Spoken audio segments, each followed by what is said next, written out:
एकदम उस तरह से, जैसे आपको पता होगा कि जंगल में जब शिकार करने के लिए शेर निकलता है तो कैसे चुपचाप अपने जो प्रे है उसका पीछा करता है। अब लोकतंत्र की यही कहा जा सकता है कि गरिमा है या खूबसूरती है कि बड़ी पार्टी भी विपक्ष में बैठ सकती है। समझिए, नीतीश कुमार को सिलसिलेवार तरीके से कमज़ोर किया जाएगा। भाजपा चाहती थी कि आने वाले समय में प्रेम कुमार, नित्यानंद राय, इन जैसे नेताओं को साइडलाइन रखें।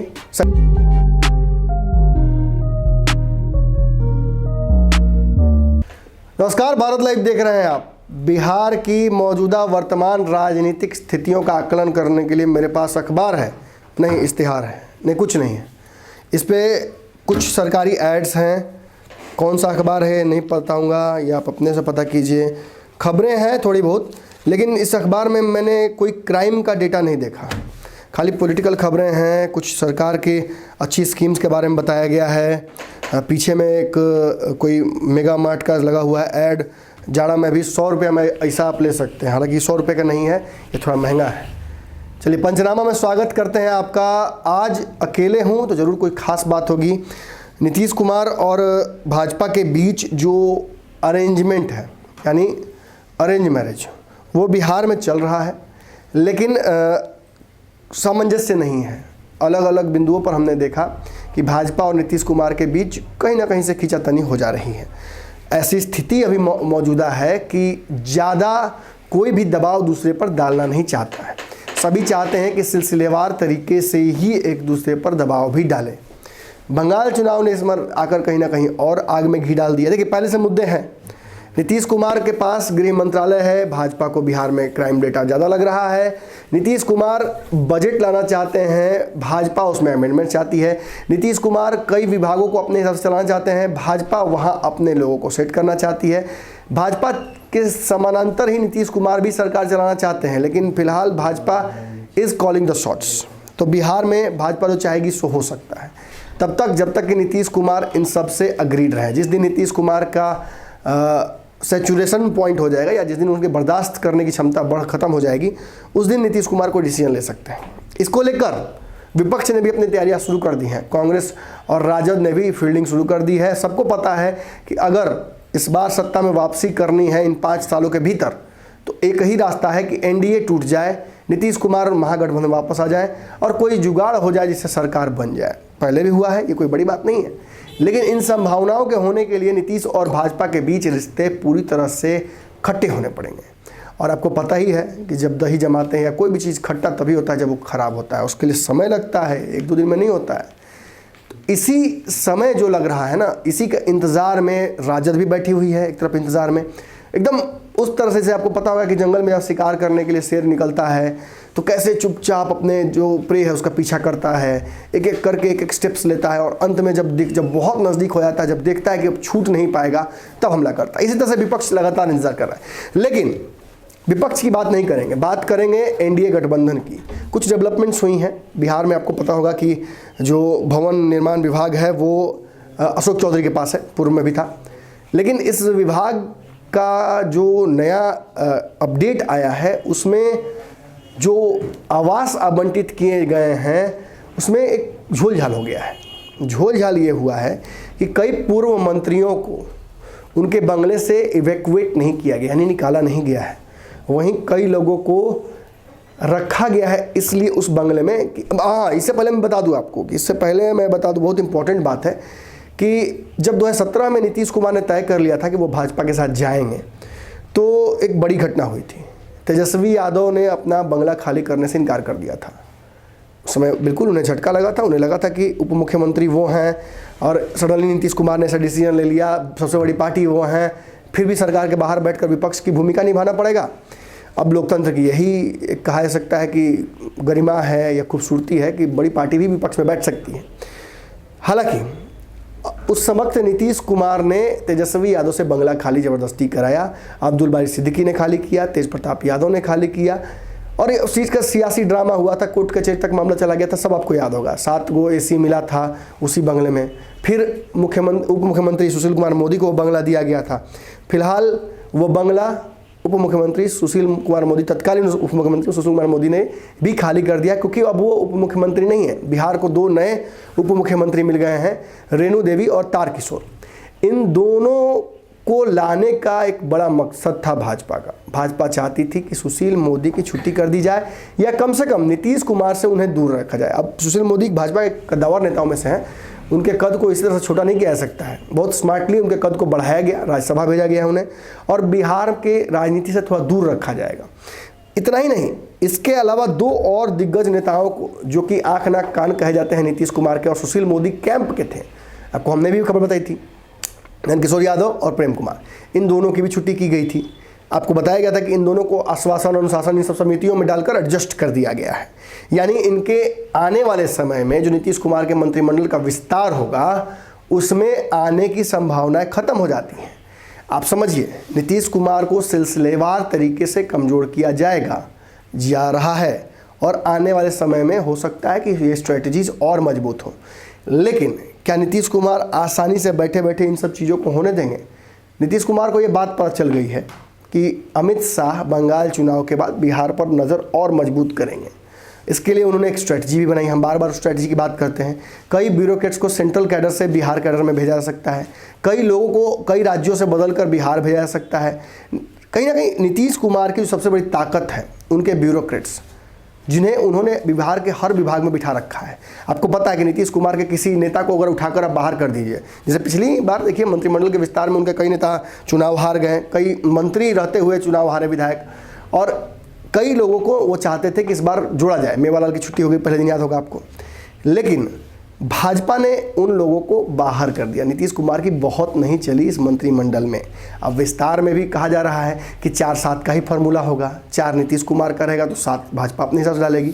मतलब भाजपा पूरी तरह से लीड करेगी, बुलडोज करेगी इस गठबंधन को और सरकार को भी।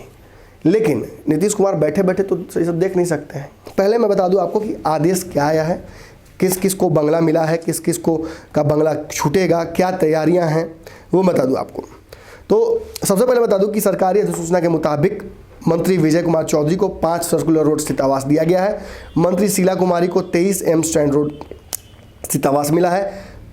संतोष कुमार सुमन, जो कि मांझी जी के पुत्र हैं, उनको 25 एम स्टैंड रोड स्थित आवास मिला है।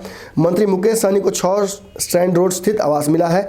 अमरेंद्र प्रताप सिंह को 12 स्टैंड रोड मिला है बेली रोड में, और रामप्रीत पासवान को 43 हार्डिंग रोड स्थित आवास मिला है। वहीं जीवेश कुमार को 5 पोलो रोड स्थित आवास मिला है।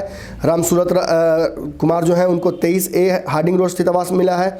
और सरकार ने पिछले सरकार के कई मंत्रियों को, यानी विजेंद्र यादव, अशोक चौधरी और मंगल पांडे को उनका पुराना आवास ही रहने दिया है। ऑब्वियस सी बात है, उन्हें दोबारा मंत्री बनाया गया है, तो इसमें छेड़खानी करने की आवश्यकता नहीं थी। वैसे भी हमने आपको बताया था कि अशोक चौधरी जब मंत्री थे 2015 में, याद कीजिएगा सर इस स्थिति को, 2015 में अशोक चौधरी मंत्री थे महागठबंधन के, और महागठबंधन के मंत्री के तौर पर, शिक्षा मंत्री के तौर पर, उनको पहले से ही एक MLC की आवास मिला हुआ था पोलो रोड में। उस आवास को वो छोड़ना नहीं चाहते थे, लेकिन जब वो मंत्री बन गए तो नियम यही कहता है कि उन्हें कहीं और जाना पड़ता। लेकिन नीतीश कुमार के नज़दीकियों का फ़ायदा उठा के उन्होंने आग्रह किया कि उन्हें वही आवास रहने जाए, क्योंकि वहाँ पे बहुत सारा खर्चा उन्होंने कर दिया था, बहुत सारी तैयारियाँ कर दी थी। गौ पालन करते हैं, मछली पालन करते हैं, पूरे परिवार साथ वहीं रहते हैं, और बहुत अच्छे से सजाया था उस आवास को उन्होंने।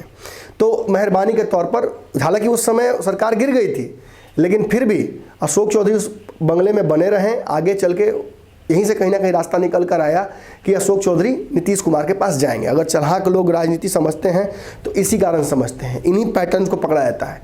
अशोक चौधरी से बंगला जब खाली नहीं कराया गया तो समझ में आ गया कि नीतीश कुमार के साथ हो सकता है उनकी एकजुटता हो जाए, और आगे चल के हुई। ऐसे ही परिस्थितियों में आपको बताया था मैंने, तेजस्वी यादव सरकार ने बंगला खाली कराया था और कोर्ट कचहरी भी उसके लिए हुआ था।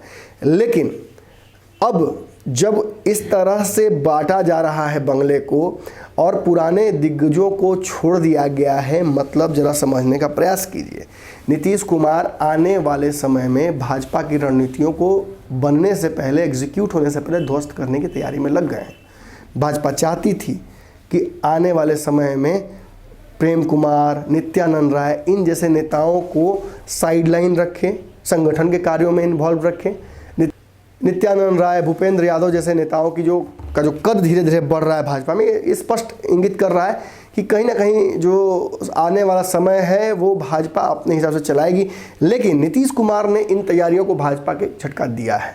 जितनी ताकत उनकी है, जितनी क्षमता उनकी है, जिस तरीके से वो इनकैप्सुलेटेड यानी छुपे तरीके से भाजपा की रणनीतियों को, छोटे छोटे रणनीतियों को काट सकते हैं, वो काटने का प्रयास कर रहे हैं। और इस क्रम में उन्होंने एक बड़ा बदला लिया है कहा जा सकता है। क्या लिया है देख लीजिए आप सीधे तौर पर। जो पूर्व मंत्री हैं उनमें से कितने लोगों को क्या क्या मिला है, क्या कहाँ से हटने के लिए कहा गया है, किसे नहीं कहा गया, ये भी आप सुन लीजिए। नए मंत्रियों को बंगले के आवंटन के दौरान राज्य सरकार ने पिछली सरकार में मंत्री होने के नाते आलिशान बंगले में रह रहे नेताओं पर मेहरबानी दिखाई है। और ये मेहरबानी सब पर नहीं दिखाई गई है, कुछ लोगों पर ही दिखाई गई है।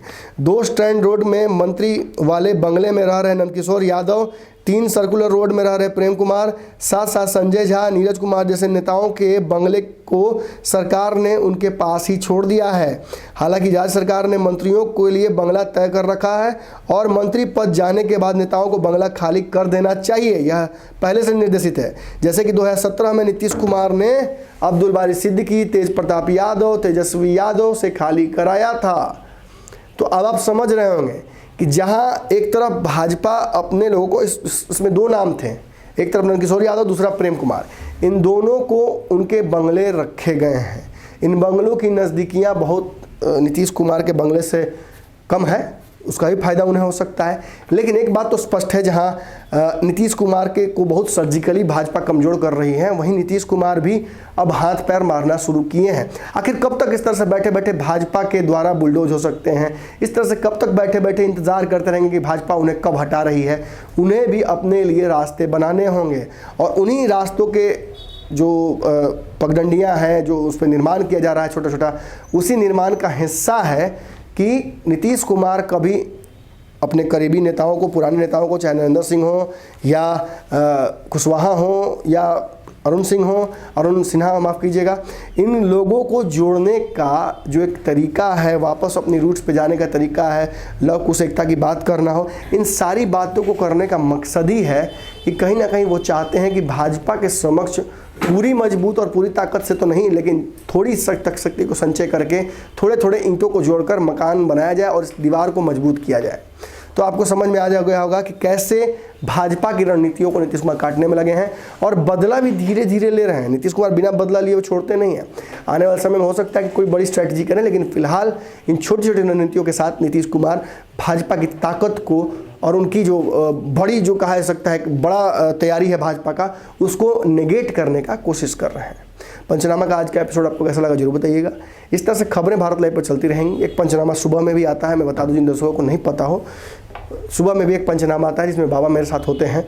उस पंचनामा में हम आने वाले भविष्य की राजनीतियों को लेकर, वर्तमान मौजूदा समीकरणों को लेकर चर्चा करते हैं। बहुत मज़ेदार होता है बाबा के साथ बातचीत मेरी, मुझे भी बहुत अच्छा लगता है जब बाबा साथ में मौजूद होते हैं, तो आपको भी डेफिनेटली अच्छा लगता होगा। अगर आपको हमारी खबरें अच्छी लगती हैं तो बताना ज़रूरी नहीं है, लेकिन बता दूँ कि ये वीडियो शेयर कर सकते हैं। अगर फेसबुक पर देख रहे हैं तो फेसबुक पेज लाइक भी कर लीजिएगा।